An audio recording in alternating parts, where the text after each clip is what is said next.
as you're all joining us for a wonderful conversation with colleagues.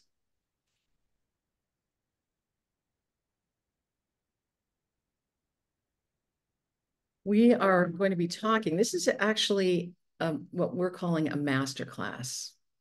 It's a webinar, but really this is an opportunity for you to better understand what we do in social finance. I am Gayle Peterson, a program director for social finance and impact investing. And we often get asked what happens with our alums.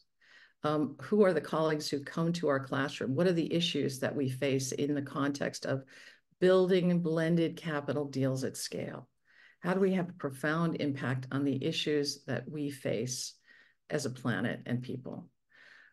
So it's with great joy that I get to involve some of my favorite colleagues in our first launch of what we're calling Masterclass on Heroes of Impact. Dawson, her many horses, was a student of ours in impact investing and social finance. And Jeff Sear it was in our very first social finance program as a student and participant, and has also been a faculty member 3 times in our classes. And Aldo Soto also was one of our alums and is a practitioner, CEO of Amazonian Impact Ventures. Jeff, CEO of Raven Indigenous Capital Fund and Foundation, and Dawson, Many Horses, Managing Director of Wells Fargo. We're going to really talk about 3 different approaches when we think about social finance. And I'm going to give you a little bit of background about social finance. But what we're going to talk about is the strategies that each of our colleagues who are leaders in the field of building capital for Indigenous communities. And they're going to talk very frankly and openly about what's working, the challenges they face. And they have some really important, exciting information to share with us. Where they are today, Jeff announced that there's a wonderful report that he's put out this week. Dawson is doing well, Dawson, I'll let you go into the conversation that you're having with the colleague from Smithsonian and others. But let's begin by giving you a little bit of an overview in social finance. All right, here we go. Social Finance 2024 is going to be focused on the nexus of climate, health, education, and gender. And we, unlike any of our other programs in the impact portfolio, we focus on leadership, negotiation, blended finance, working at scale, moving from millions to billions to trillions in philanthropy, impact investing, development finance, and traditional finance, and how those pieces fit together to actually maximize impact. One of the things we're going to be doing this class in particular, Alex Nichols, my colleague, who's faculty director for social finance and impact investing, and I are doing a case study right now on how the Japanese country is actually building an impact economy. And we're working with several of our alums to actually do the case study, looking at the intersection of government's role and private sector's role in philanthropy. So this will be hot off the press. We're going to be focused on heaven's headquarters and the law, faith investing, public-private finance, and litigation, and how the law and courts are actually being seen and used as a new way of generating capital. Provocations, we'll be doing debates on those topics, Oxford debates, so it makes it very lively. And as our hallmark for what we do in our program is we want you to move from theory to practice to action. We do Action Lab for action learning. And actually, Jeff and Dawson were part of an action investing program. I mean, our team exercise last year focused on Indigenous capital. So, and I think Dawson will share one of those photos of us at the conclusion of that wonderful exercise. But our job is to have you leave a program with knowledge, skills for blending capital, negotiating deals, and understanding and measuring impact. So that is what social finance looks like. More to come. We think about it in a systemic way. the interaction of personal security, economic security, community security, how those all fit together in the context of your investment. So that for us is essential. We look at systems, not silos. So the nexus and the intersectionality of politics, policy, community, education, and your own personal security. We tie to the SDGs.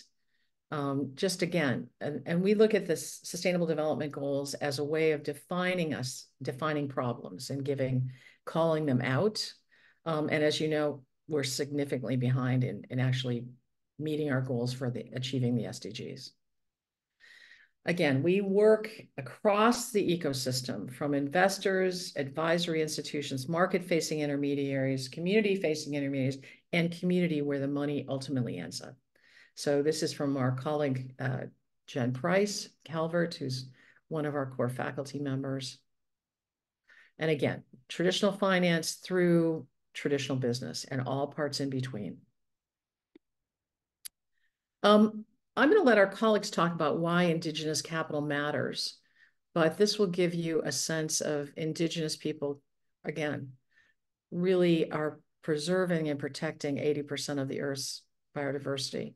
And biodiversity, when the World Economic Forum, we drive the issues that we talk about in class and we address by the World Economic Forum's global risk analysis, which is, these are all images actually from a case study that we've done in Canada,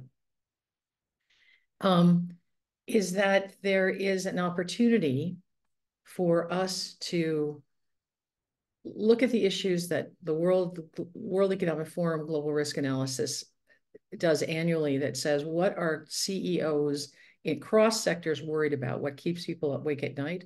Biodiversity, climate change, economic opportunities that are consistent with and address the issue of climate change, healthcare, housing, all of those pieces with a lens around biodiversity. And Indigenous capital, Indigenous community, not only are bearing the brunt of the challenges that we face, but also offer new ways of thinking and acting, which our colleagues will talk about. So, more information. Carrie, I'm going to put this on right now. Our social finance program runs 16 to 20 September. Tennille is a dear friend, and she's going to be, it's Ballard, not Barnard, is going to be the contact, and I'll send you her contact information at the end. So, Jeff, I'm going to stop sharing my screen, and we're going to be taking your questions throughout. Hi, Aldo. It's good to see you. And we're going to be letting you learn about their strategies, 3 strategies from very different vantage points. Jeff has been working in Pay for Success, building funds very successfully. Dawson's is working for a very big bank. So he sees a different scale. And Aldo is working in the Amazon countries to work with social enterprises and build businesses for Indigenous communities.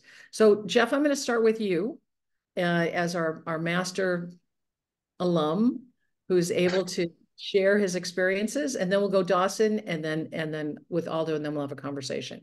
But I'm going to be checking chat. So again, if you've got questions, if you've got comments, we'll check chat and we'll have an ongoing conversation, just as we would in the classroom.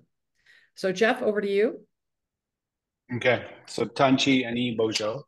My traditional name is Ginokinanine. It's Eagle Man Leading. I hail from the Whitehorse Plains area around the Red River Valley of southern Manitoba in Canada, the Métis Nation in that area. This is how we always introduce ourselves. I know Gayle and Aldo have heard it all before in Dawson.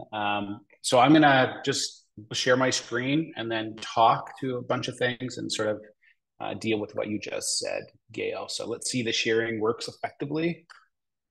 Bet you I can do it. Look at that. So is that visible to everybody? Put it on full screen if you can, Jeff. Sure, I can do that. I just need to make sure that'll go that way. There you go. How's that work?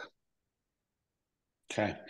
So let me pick up on a couple of your comments, Gayle. I think they're really important. Thank you for the invitation and excited to be here with exciting colleagues again, Dawson and Aldo. And I want to start with the question of where you are today, because this is a really interesting moment in the sort of life of Raven and what we've been doing for 6 years now. It's about 6 years since we started Raven, and how we've moved and how we're trying to move to scale. So, from a theoretical perspective, the mission of Raven is the upliftment and well-being of Indigenous people. And we believe that building and economies where Indigenous people can participate in a different way than has been historically done. And here I talk a little bit about colonialism and the impacts and those sort of institutions, how modern economies were built and how they can be um, how they can exclude equity deserving groups, in particular in this case, Indigenous groups, and what we're trying to do to unpack it and what we consider ourselves as practitioners. We're in the field, deploying capital, raising capital, and trying to make the change. At the core of what we think we're doing is having money show up differently. And by that, I mean all types of money. And I'd like to come back to blended finance in a minute. I'll do this fairly quickly. On the screen, you see the series of organizations that make up the Raven Funds Group, as we call it now. That's hot off the press. We're calling it the Ravens Funds Group after the last 6 months or so, because we've now built another entity. The earliest iteration of that was Raven Capital Partners, and we're putting VC funds, Indigenous impact venture capital funds in Canada and the United States. That's been going well, and I'll talk about a little bit more in a second. We originally built the Raven Indigenous Impact Foundation really to facilitate work at the community level. So now we have a different type of capital showing up, philanthropic capital, really being a catalyst to what we need and how we need to work with communities, both on a capacity build side, but on the facilitation side as well, which fund structures generally economically don't let you do. It's just, you can't do it and make funds work. And the third is the latest iteration, and the most exciting part about it is we created a new fund manager called Raven Indigenous Outcomes Funds, which is doing strictly outcomes-based finance, strictly in Indigenous communities, and strictly at the community level. And I'll get into that in a second. The update is last week we pressed the button on our fund, the Raven Indigenous Outcomes Fund, to close it. So the closing process is now active. I expect it fully closes tomorrow, actually, at about 20.5 million, hitting towards a $50 million marker. And just to put that out there, an Indigenous Outcomes Fund has never been done anywhere in the globe. So it's a first of its kind, and it wasn't easy to structure and make happen. So that closing is going on.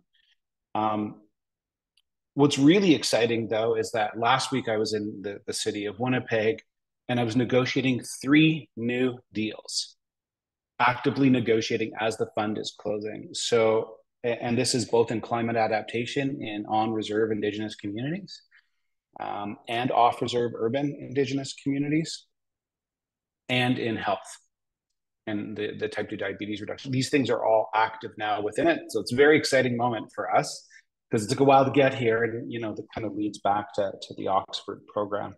And there's a lot of lessons learned that I'd like to share, and I'm going to try to keep within my time frame here, Gayle. So I'll speak somewhat quickly, and then we can go to questions from folks. So this is the moment that we're living in.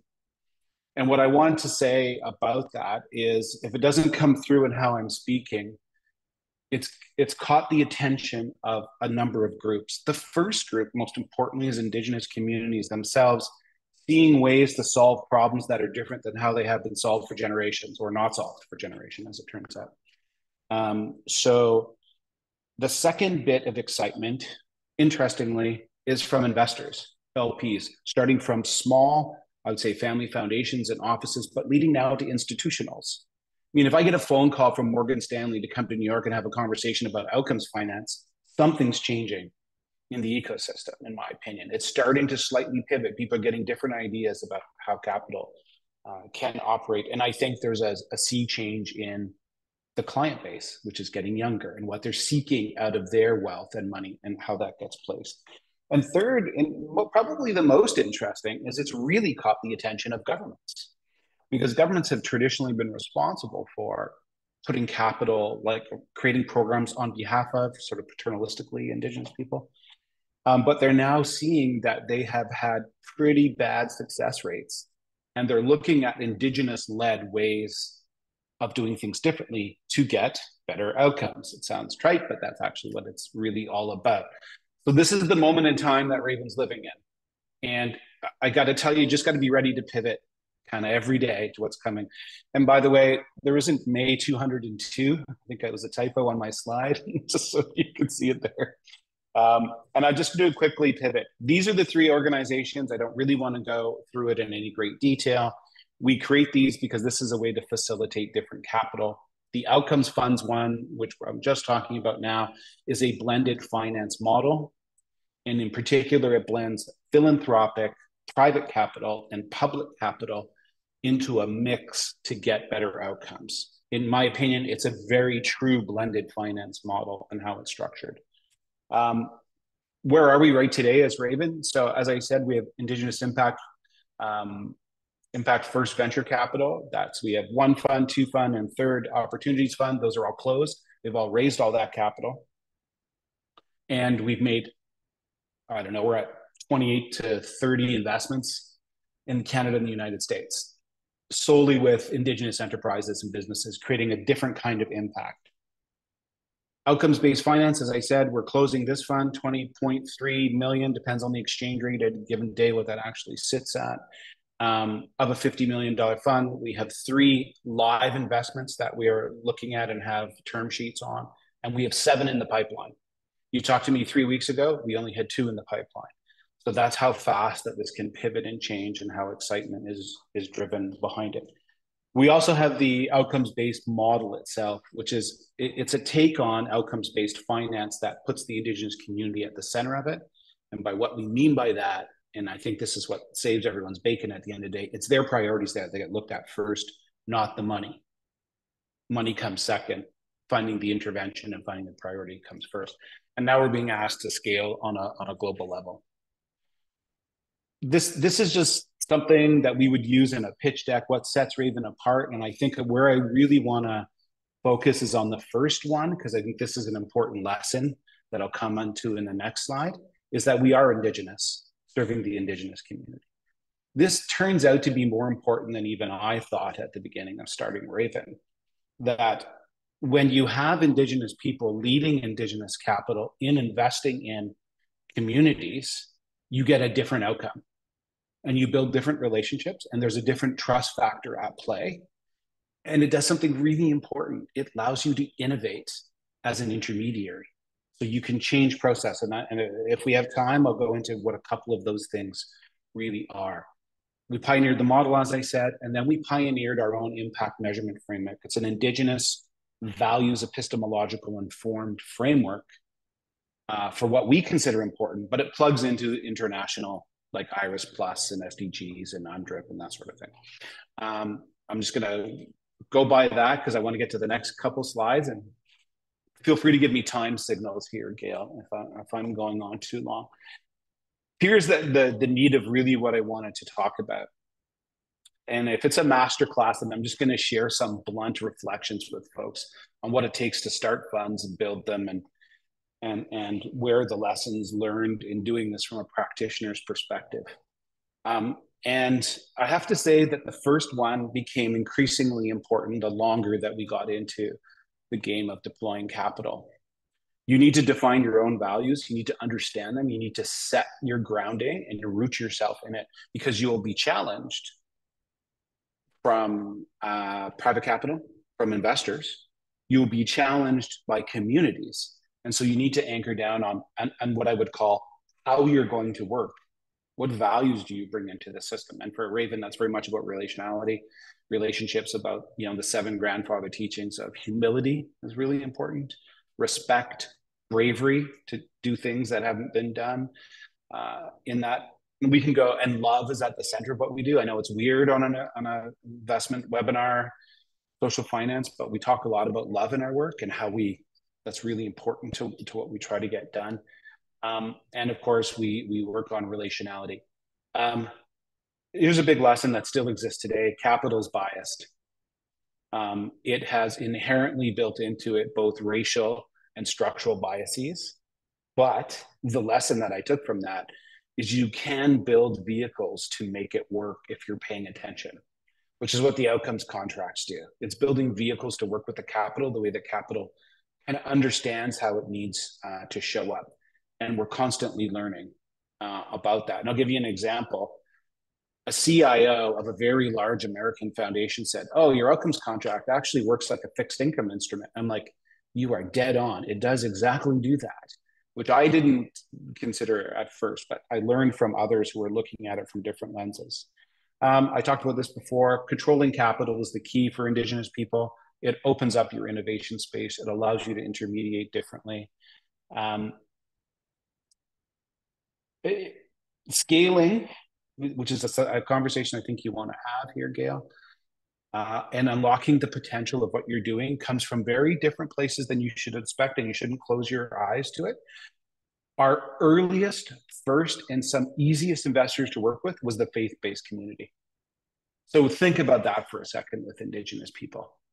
It's Catholic and Christian-based organizations who came forward for whatever reason. Maybe it's some inherent guilt, something's behind it, but they were very easy to work with, very thoughtful people who wanted to do the right thing.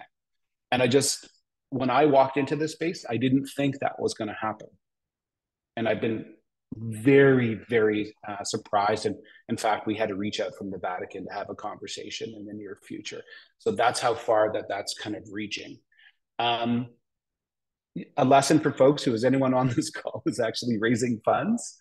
There's the first fund, which is extraordinarily difficult, and it's pushing a boulder up the hill because you need to prove yourself. But there is the next fund, which you need to always keep in the mirror, and it gets slightly easier each time, and it allows you to scale. And people will ask you when you're raising your first fund, they will ask you, and you haven't done anything yet, what about your second fund? So just so that people are aware, that's the question that you're going to get if you appear in front of people like Dawson who are placing fund-to-fund capital and stuff in different places, right? And I'll conscious of my own time here, Gayle. What's really important, I think, is to recognize that if you're going to work in a blended finance space, you need to build a set of relationships with different players. We spend a lot of time building relationships with government, a lot of time building relationships with different philanthropic players and different private capital players, and then with our own Indigenous leaders and communities and governments and policymakers who are in that space, because we need them all to lift at the same time. It's a very exhausting thing to do, and it's unavoidable. And so what I've done, I don't know if it's innovation, is I have hired 2 people on our team who just do this. And they are our engagement team. They just engage constantly and make sure that folks understand who Raven is in this space and what we're doing. Last couple things quickly. The priority of the team. The funds, by the way, are very thin in management structures and management fees. So you don't have huge teams and you can't do it all on your own. So it's important to pick people smarter than you, come work on your teams, which I thankfully have done. Everyone's way smarter than I am on my team. But it's really important to pay attention to it because people will ask, who's on your team? What does it look like, right? And lastly, you need to be present to your numbers at all times. Strange thing, I say this to entrepreneurs and I say this to Indigenous communities, understand your data, understand your evidence better than anyone else does. Understand your financial numbers, because if you don't understand that, it doesn't look like you have credibility in the ecosystem. Gayle, that's the core of what I was going to say. I've got 3 more slides, but I think we could leave it off if you want. I think we need to do that, but I want to open it up. It's good to see we've got several alums who are part of our audience. And as we do in our class, we have conversations. So if any of you have conversations, questions that you have for Jeff, anything he's presented, and we've got Dawson and Aldo to get to, but I want to see if anybody has any questions. Remember when Jeff was just launching and pushing the boulder up the hill, and now there are many buildings that have been created out of those boulders. So our colleague from AV, can I ask questions of our attendees? I'll give it a try. Kate Walsh. I know, Kate. Kate, any questions? Any thoughts? Hi all, it's so incredible to be here and to join you so virtually.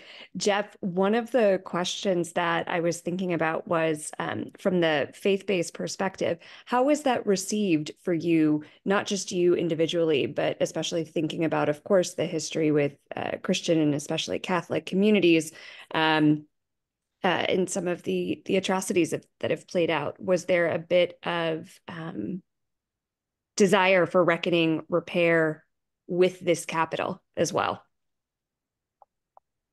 Yeah, great question and complicated question, frankly, Kate. And I'd love to sit down and chat with you more about it. Here's what I'd say: the elders and the people who went through a lot of the turmoil of residential school and boarding schools and that trauma that the church was part of globally are the most loving, open-hearted, generous people I have ever met in my life. And through all that terrible trauma, they realize that if you're going to build a future together, you kind of need to approach things with an open heart and try to find a path forward. So it hasn't been asked for a reckoning, but there's some very strange situations. I can speak mostly in the Canadian context where you have communities in the far north who've been very well colonized by religious institutions, meaning they've given up their traditional faith and taken on different faiths. Now, as their traditional faith is coming back culturally, like resurgence, they're resisting. Certain parts of communities are resisting. And it's a really weird phenomenon. I'm a very traditionalist, but if you go in the community, it's a really weird thing to see go on.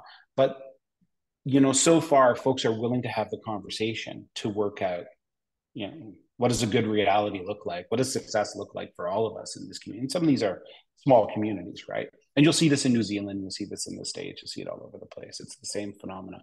But so far, there's been no resistance to having faith-based capital inside our funds working on behalf of Indigenous people for their upliftment, in a short sentence. So I think Kate, thanks you. I wanted to put you on the spot just because you're one of our alums and you roll with the flow of this. But again, this kind of conversation, values-based leadership, finding your moral compass when you do blended deals to align with your partners throughout a deal is really important. And can get ugly and it can be great, can be inspiring, but recognizing that those are the challenges that you face when you walk in that space. And we can do deals, we can do numbers, we can do this is what it takes to build a fund, but at the end of the day, how you move those relationships, how you build those relationships for impact is just as important. So thanks, Jeff. Hold on, we're going to continue questions.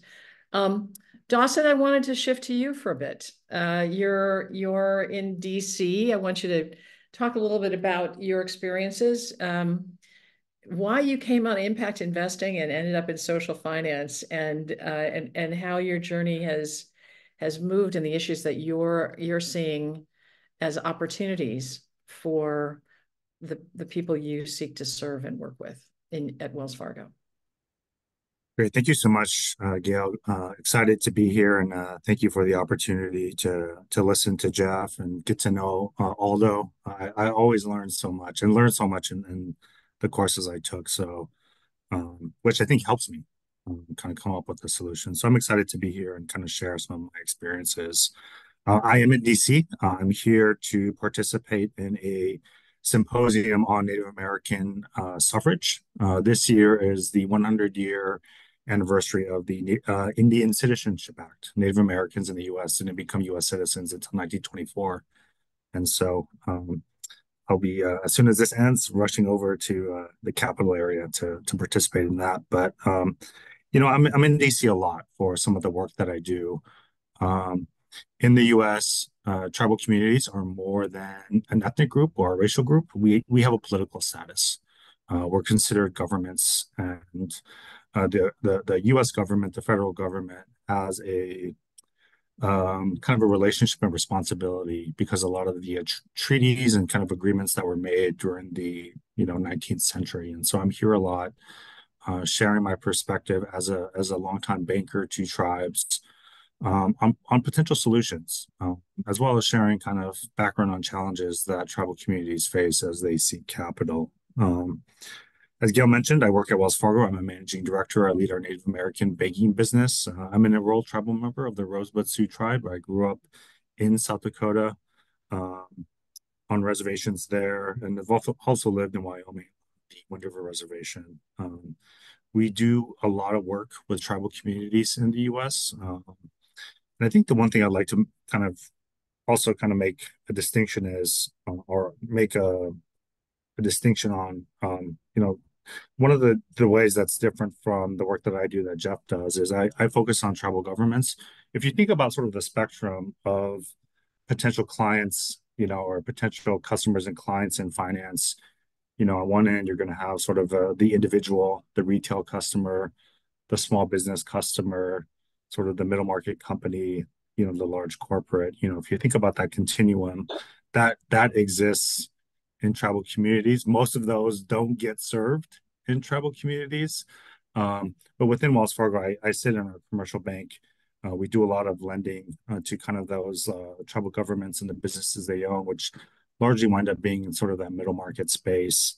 We work with 1 out of 3 federally recognized tribes in the U.S., and so that's communities in Alaska all the way down to the lower 48 states. We have about 3.4 billion in credit committed and about 4 billion in deposits that we hold for those tribal governments. I joined 6 years ago, and I think to kind of help rebuild our business after our name kind of after some previous leaders had kind of made some decisions that were bad and had an impact on our reputation. I think part of my goal is in rebuilding our business is to kind of use our insight and knowledge about what we do with our tribal clients to help develop solutions, right? And to become more of an active participant in discussions around capital and getting capital to tribal communities. Because I think part of what I've learned is that, there are a lot of great people in the federal government trying to come up with solutions, but the problems are complex, right? To use the terminology of the courses, that we've taken at Said, they're wicked problems, right? They've been around forever, right? There's no one-stop solution, right? There's no silver bullet. They're stubborn, right? I think, and they're all problems that we're trying to kind of solve, that were created in the 19th century by policymakers and decision makers here in Washington, D.C. People who'd never been to, the Western U.S., who had no conceptions of tribal communities, but made a lot of decisions that we're still kind of dealing with today. I always think of that Faulkner quote, "The past is never dead. It's not even past," because, so many of the decisions and so many of the challenges that we deal with in finance are related to, sort of colonialism, the establishment of the reservation system, and collateral. Like let's talk about collateral, right? If you're a small business owner, you live on a reservation, chances are you're not going to be able to kind of pledge, your land as collateral because you don't own it. It's held in trust by the federal government for the benefit of individual tribal members. And so, there's no way to kind of pledge land as collateral. So there's a lot of kind of challenges that we deal with in Indian country. As over the past few years, we've done a few things to try to elevate some of these challenges. One is just around kind of data. There isn't a lot of data about opportunities in Native American communities. And I think for those of us who kind of work in this space, we understand there are significant opportunities, right? We understand that, although tribes are in rural areas, they are significant economic actors in those rural areas. They employ a lot of people. And then when you kind of combine the businesses that they own with sort of the revenue generating pieces of a tribal government, they're significant. They're huge. But there is no publicly available data to kind of show that opportunity, what that economic output looks like. I'm going to share just some data from the Federal Reserve. This is from a report done by the Center for Indian Country Development at the Federal Reserve Bank of Minneapolis. And what this shows is sort of the revenue mix of federally recognized tribes and the businesses they owned over the last, 18 years. This is dated, it came out in 2022, but using information that from different sources, the Federal Reserve kind of came up with an estimate of yearly output, yearly economic revenue generation of tribal governments. And what we see in 2021 is that tribal governments generated $45 billion in revenue, right? For almost 5 billion of that is through government contracting. Almost a billion is through natural resources, oil, gas, and then the rest is through gaming. Casinos generate almost 45% of all economic or of all revenue in the U.S. And so, you put all this together, you start to kind of get the sense that tribes are huge players, right? $45 billion in revenue is huge and it's significant. And I think there's significant opportunity, but a lot of people aren't aware of that, right? Just because there isn't data to kind of support that. And if you work in corporate America, for folks who have backgrounds in corporate America, that we use data to make a lot of important decisions, right? And so if you don't kind of know and understand where to find this data, it's going to be hard to make the business case for moving capital, moving resources, moving people into working with tribal communities. And so this is an area that we've been kind of focused on. We've worked with an organization here in the US called the Aspen Institute to do convenings on the need for more business and economic data on tribal communities. There are a lot of, it's a complex issue, right? The data that we're talking about and arguing for isn't my data. It's not the federal government's data, it's tribal data, right? So there's a lot of principles. There's a lot of indigenous data sovereignty principles that we need to negotiate and kind of work through. But the argument that we're making is that if we can get more data out there, if we can show where there are opportunities, we can make the case for more capital, right? And so I think that's one area that we're working on. The final thing I want to mention is that as we think about mobilizing capital, I come from sort of a traditional bank capital, right? We're leveraging our balance sheet to kind of move our capital to support tribal communities, and working on updating some of our credit policy to kind of be more flexible so that we can do more in this space. But there's a lot of work being done in the US around mobilizing and activating philanthropic capital. In March of this year, the White House did a roundtable on tribal access to capital.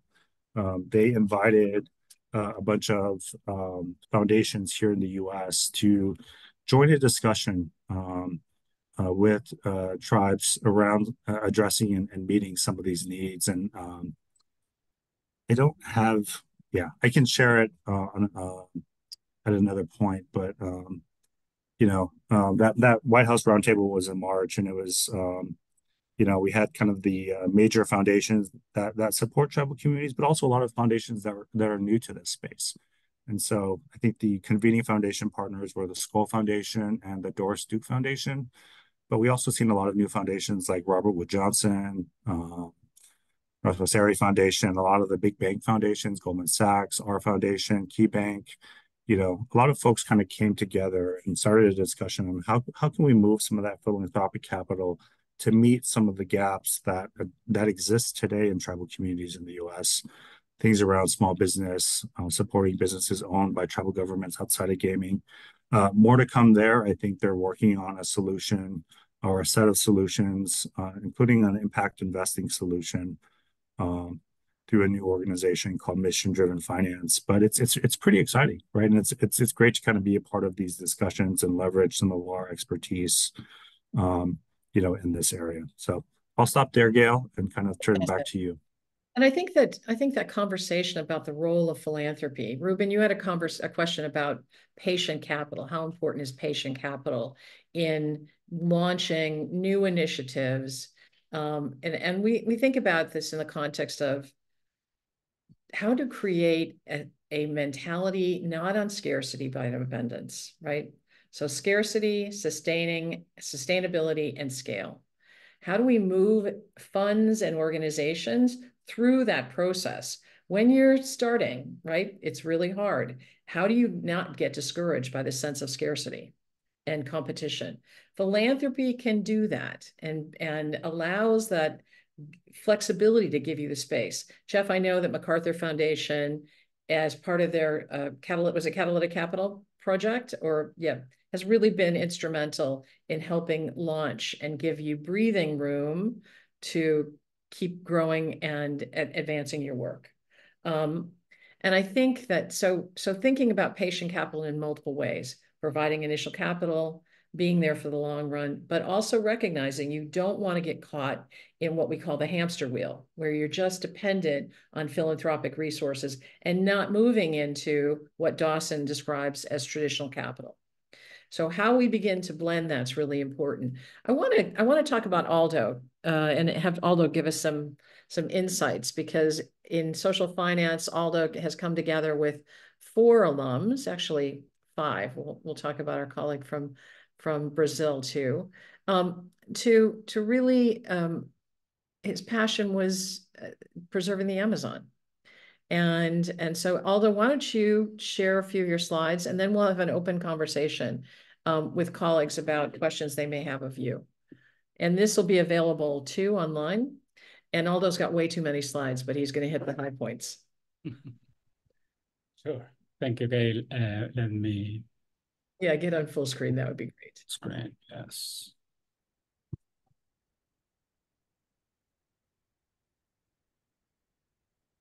And I think, again, the magic of what happens in the classroom, and I think Aldo, you were spurred on by Jeff and the conversations we had with Jeff, is how do we as a community come together to support each other? So Aldo, share a few words of wisdom and explain what you're doing, why, and then we'll open the conversation. Yes, exactly. Well, thank you, Gayle. Thank you, everyone. And really, really an honor to be part of the discussion. So yes, a little bit about our story. I think everything started in 2018 in the social finance program. I really, really learned a lot from you, Gayle. And actually, Jeff was a speaker there. So he really inspired me and his work really inspired me. And I thought, okay, I mean, that's possible really to do something innovative. I come from the conservation sector before being now running Amazon Impact Ventures. I was working for charities in Peru and in London. So I've seen many projects really work well, but also many projects kind of stop after the grants run out, right? All those fantastic initiatives really had to stop if there were no funds. So I was really trying to figure out, I mean, what can you do that is more sustainable? And actually the social finance program was super useful to see other approaches, other models, how really private capital can be mobilized to initiatives that are focused in impact first, right? So I think the ideation phase started in 2018. Then in 2019, when I had also the opportunity to share a bit of the thinking and my work. I met my co-founder Bajani Singha, and with him, his background is actually from the financial world, investment management, and also entrepreneurship. So I guess we put our experiences together and created the company in 2020. Then COVID started really quick. We were a bit, I think during a few months, we kind of were really worried. Okay, what are we going to do if we need to invest in the Amazon and we are stuck in London? But actually, we realized that we could do it even remotely, and we started a very good communication and relationship with cooperatives, indigenous cooperatives on the ground, with other local partners that help us really a lot. So we started right away after we created the company in 2020. And since then, we've been deploying capital and providing loans to different kind of organizations in the Amazon until now. And we are launching this year our Amazon Impact Fund 1. We are in actually fundraising phase. So hopefully we can make a first close very soon. So this is a bit of us, of our story.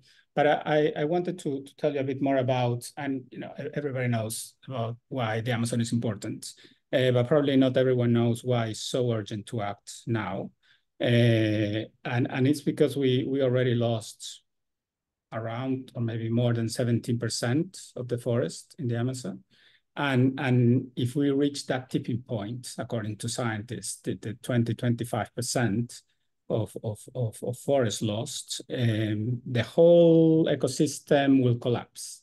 And parts of the Amazon will lose their capacity to generate humidity and rain, and actually will start drying and converting into savanna type ecosystems. And that will be really catastrophic.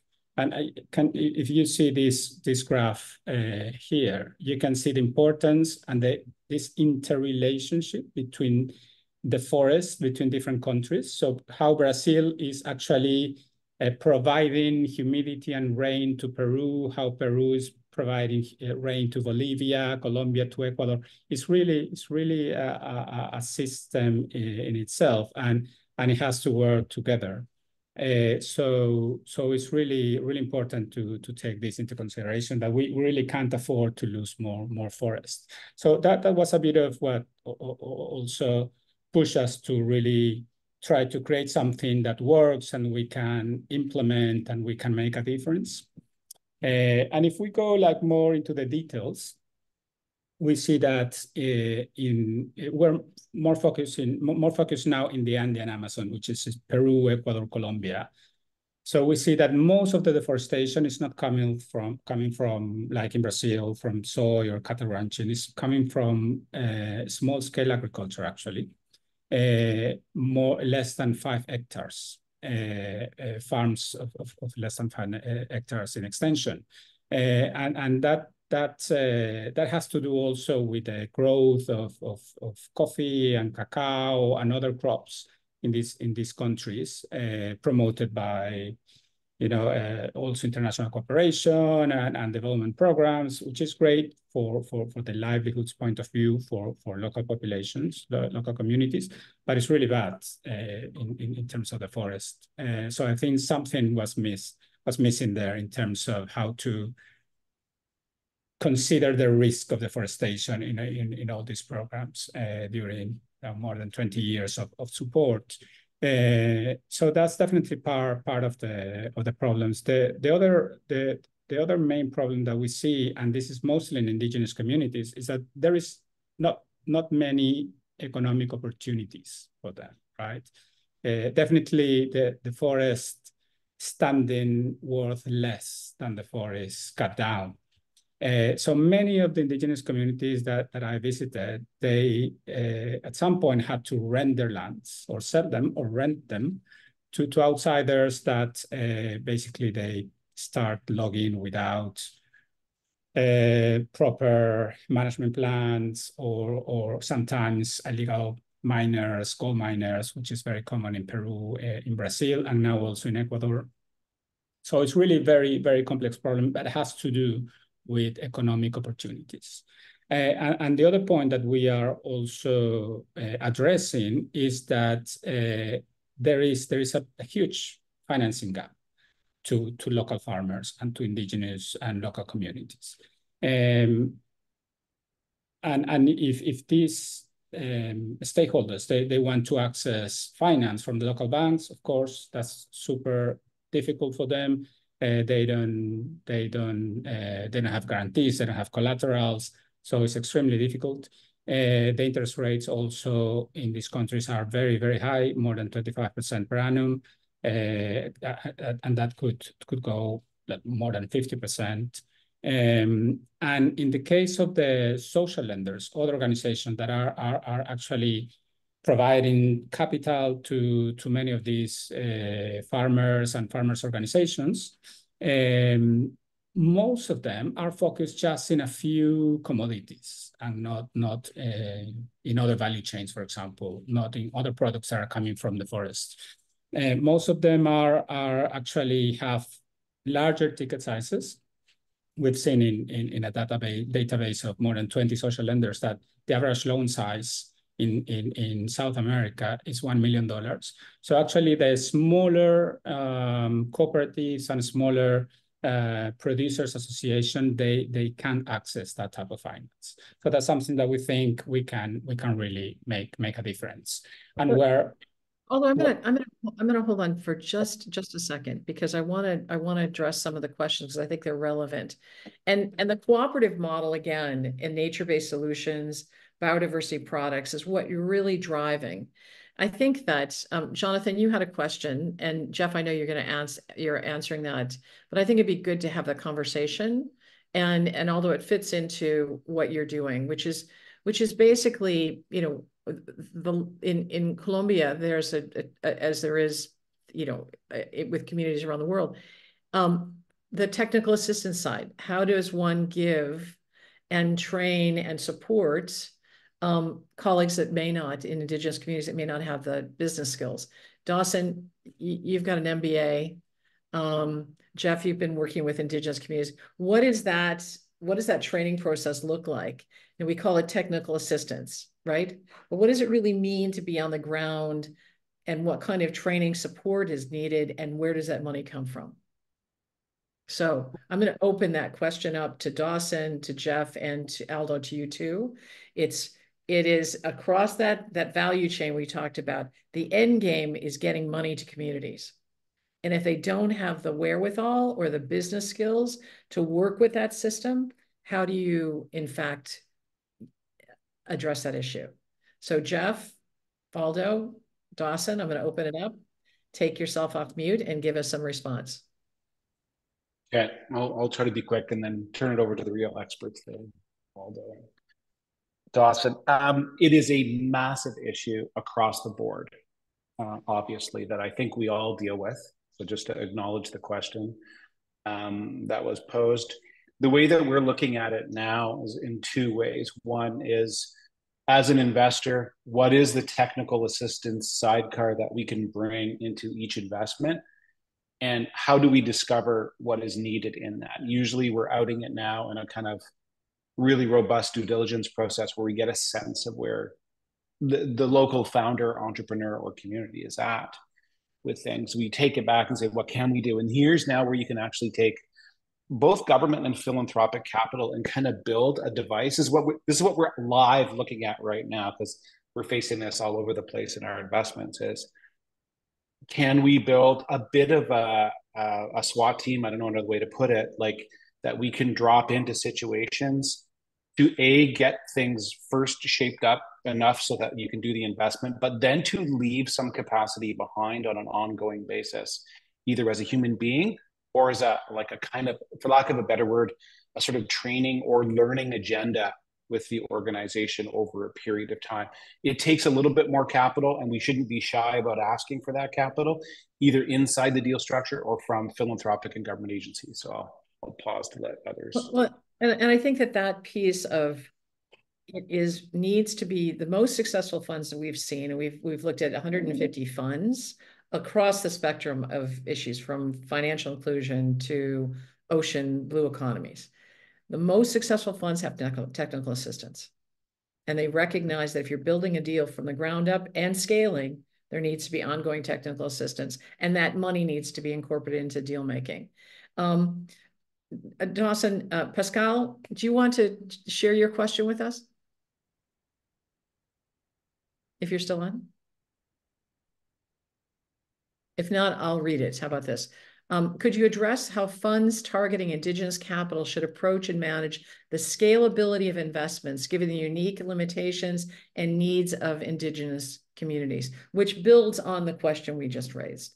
Technical assistance, and if you're moving money at scale,